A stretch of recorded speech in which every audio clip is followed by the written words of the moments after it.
दोस्तों अक्सर मैं अपने रिव्यू में कहता हूं कि आपको ये फिल्म देखनी चाहिए या आपको वो फिल्म देखनी चाहिए, लेकिन आज मैं ऐसा नहीं बोलूंगा। आप इस फिल्म को देखें या नहीं, लेकिन इस फिल्म की कहानी को जानें, क्योंकि ये रियल स्टोरी पे बेस्ड है और ये फिल्म आपको कहीं ना कहीं अंदर से मोटिवेट कर देगी। फिल्म क्यों न देखें ये तो मैं आपको वीडियो के एंड में बताऊंगा, बट फिल्म में क्या क्या है चलिए ये देखते हैं। फिल्म की शुरुआत में एक रिंग में चल रहे फाइट को दिखाया जाता है। ये असल में MMA का मैच चल रहा होता है, जो कि मिक्स मार्शल आर्ट होता है, पर ये बाकी MMA मैच की तरह नहीं होता है। इसमें एक फाइटर सही होता है, लेकिन दूसरे फाइटर का एक हाथ नहीं होता। दरअसल ये निक निवेल की जीवन पे आधारित कहानी है। निक निवेल MMA की दुनिया में एकमात्र ऐसे फाइटर थे जिनका एक हाथ नहीं होता। बाय द वे आप देख रहे हैं स्पॉइलर दोस्त, चलिए कहानी को आगे बढ़ाते हैं। अब रिंग में निक का प्रतिद्वंदी उन पर हावी होने लगता है।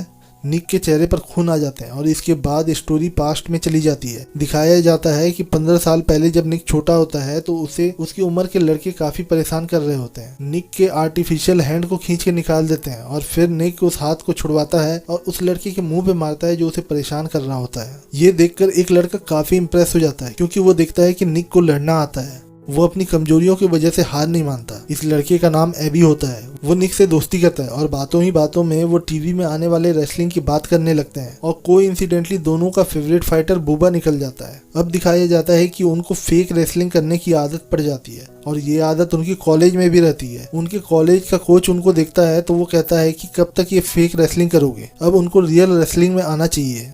पर वहाँ उनको लोग एल्बो कहकर चिढ़ाते हैं। उनका एक हाथ एल्बो के नीचे से नहीं होता। थोड़ी गर्मा गर्मी के बाद ट्रायल शुरू होते हैं। एक लड़की निक को उठाकर पटक देती है। सब उन पर हंसने लगते हैं। अब निक जब घर जाते हैं तो वो अपनी माँ से बातें शेयर करते हैं। वो बताते हैं कि उन पर सब हंस रहे होते हैं। तभी उनकी माँ कहती है कि अगर तुमको रेसलिंग पसंद है तो तुम्हें इससे जुड़े रहना चाहिए, तुम्हें इसकी प्रैक्टिस करते रहनी चाहिए। अब उनका ट्रेनिंग तो चलता है, लेकिन निक की परफॉर्मेंस सही नहीं होती। लेकिन उनका फ्रेंड एबी काफी अच्छा परफॉर्म करता है। निक के लिए सब मेहनत कर रहे होते हैं। उनका कोच भी उनको काफी सपोर्ट करता है। अब ये दिखाया जाता है कि निक की माँ, जो कि एक रेस्टोरेंट में काम कर रही होती है, उसे हार्वर्ड में नर्सिंग की पढ़ाई करने का काफी इच्छा होता है। लेकिन निक के पिता निक के पैदा होते ही उनको छोड़ के चले जाते हैं। इस वजह से उनके ऊपर में निक की जिम्मेदारियां आ जाती है और इसलिए वो चाहती है कि पहले निक सेटल हो जाए, फिर वो आगे की स्टडी करेगी। और इस स्टडी के लिए निक की माँ पैसे भी इकट्ठा कर रही होती है। अब दिखाया जाता है कि रेसलिंग ट्राई आउट होता है। एबी तो काफी अच्छा परफॉर्म करता है, लेकिन निक का परफॉर्मेंस काफी खराब रहता है। उसका कॉन्फिडेंस भी कम होने लगता है। तभी उनकी माँ एक लोकल कॉन्फ्रेंस का पोस्टर देखती है जहाँ जिम एबॉट को बुलाया गया रहता है। जिम अपने जमाने के प्रोफेशनल बेसबॉल प्लेयर होते हैं जिनका एक हाथ नहीं होता।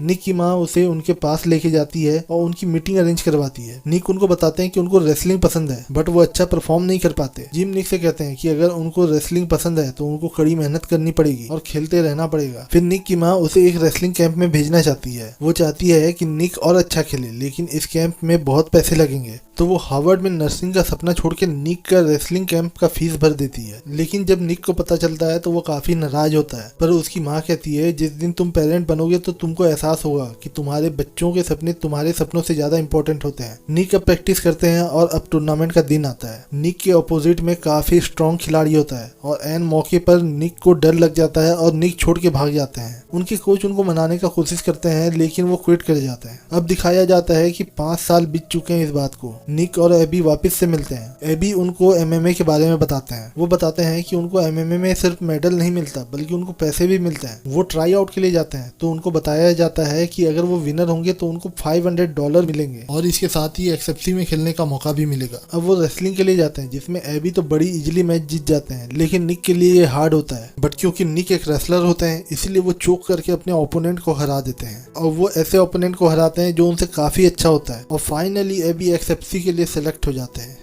लेकिन जब वो घर जा रहे होते हैं तो उनका एक्सीडेंट हो जाता है और उनकी मृत्यु हो जाती है। निक को जब इस बारे में पता चलता है तो वो काफी दुखी होते हैं। निक जब ट्रेनिंग में जाते हैं तो उनको उनका ऑर्गेनाइजर कहता है कि वो एबी की जगह खेल सकते हैं, क्योंकि ट्राई आउट में वो सेकंड सबसे अच्छे फाइटर होते हैं। ऑर्गेनाइजर ये भी कहता है कि वो जो एबी को $500 देने वाले थे वो निक को $1000 देंगे। तो निक मान जाते हैं और ये पैसे उनके लिए इम्पोर्टेंट भी होते हैं, क्योंकि ये पैसे वो अपनी माँ को देना चाहते हैं। शुरू में उनकी माँ को पसंद नहीं आता कि वो MMA में फाइट करे, लेकिन वो अपनी माँ को मना लेते हैं। फाइट का दिन आता है। निक को लड़ते हुए दिखाया जाता है और ये वो स्टार्टिंग का सीन होता है जहाँ से फिल्म की शुरुआत हुई होती है। निक की बुरी तरह हार होती है और उनका ओपोनेंट उनको बहुत मारता है। उन्हें काफी चोट आती है, लेकिन इस बार उनका कॉन्फिडेंस कम नहीं होता। लेकिन अब उनके कॉन्फिडेंस को देख के उनके कॉलेज का रेसलिंग कोच उनसे मिलने आता है और उनकी गलतियां बताता है। अब उनका कोच उनको ट्रेनिंग देना चालू करता है और अब निक एक के बाद एक मैच जीतना चालू करते हैं। क्योंकि ये वो कोच है जो निक की कमजोरी और ताकत दोनों जानता है। इसके बाद जब निक अपने फाइनल के प्रतिद्वंदी को फाइट करते दिखते हैं तो वो बहुत इंप्रेस होते हैं। वे उनसे मिलने जाते हैं, जिसका नाम एरिक रेनॉल्ड होता है, जिसे फिल्म में बदलकर रिक रेनॉल्ड कर दिया गया है। जब निक उसे कहते हैं कि ये गर्व की बात होगी कि वो रिक से फाइट करेंगे, तो रिक कहता है कि वो एक प्रोफेशनल फाइटर है और वो किसी पब्लिसिटी स्टंट को सपोर्ट नहीं करेगा। निक और उसके कोच आर्ग्यू करते हैं, तो रिक का कोच कहता है कि ये एक पब्लिसिटी के लिए किया जा रहा है। तुम अगर हार जाओ तो न्यूज में ये दिखाया जाएगा कि रिक ने एक हाथ वाले फाइटर को हराया है, और अगर तुम जीत जाओ तो ये कहा जाएगा कि रिक एक हाथ वाले फाइटर से हार गया। रिक कहता है कि वो ऐसी फाइट नहीं लड़ेगा। रिक क्योंकि जाना माना खिलाड़ी होता है तो वो अपील करता है कि निक को फाइट लड़ने नहीं दिया जाए, और साथ ही वो ये भी कहता है कि अगर फाइट के दौरान उसे चोट लग जाती है और किसी ने ये रूमर फैला दिया कि ये पब्लिसिटी स्टंट था, तो एक्सएफसी और उनके रियलिटी पे सवाल उठेगा। क्योंकि एक्सएफसी यानी कि एक्सट्रीम फाइटिंग चैंपियनशिप एक बड़ा इवेंट होता है, तो बोर्ड निक की भी बात सुनना चाहता है। निक पिछले 3 फाइटर का शपथ पत्र लेके आते हैं जिनको वो हराए होते हैं। इसमें ये लिखा होता है कि उनकी तीनों फाइट जेन्युइन थी। अब उनको परमिशन मिल जाता है फाइट में लड़ने का।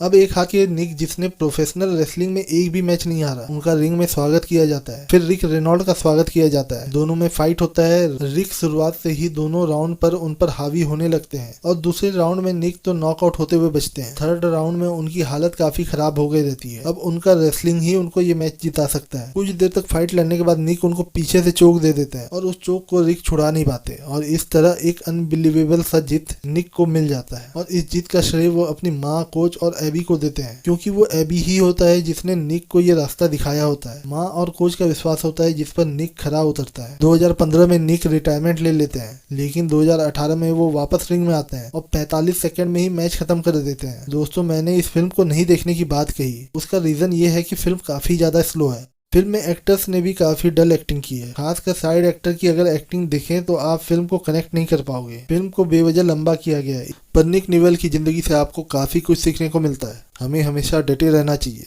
लाइफ में कैसी भी प्रॉब्लम आए, हमको हार नहीं मानना चाहिए, और हमें अपनी कमजोरियों को अपनी ताकत बनानी चाहिए। हर किसी की लाइफ में प्रॉब्लम आते हैं, परेशानियां होती हैं, लेकिन जब आप उन परेशानियों के बारे में सोचना बंद करके उन परेशानियों का हल निकालते हो, तो आप लाइफ की हर सिचुएशन को टैकल कर लेते हो। दोस्तों, अगर आपको आज का वीडियो अच्छा लगा हो तो लाइक करें। अगर आपको शेरशाह पे बना मेरा डिटेल वीडियो देखना है तो यहाँ पे क्लिक करें, और अगर आपको नटखट पे डिटेल वीडियो देखना हो तो यहाँ पे क्लिक करें। ऐसे ही वीडियोस के लिए चैनल से जुड़े रहें। मिलते हैं किसी और वीडियो पे, तब तक के लिए अपना ख्याल रखें।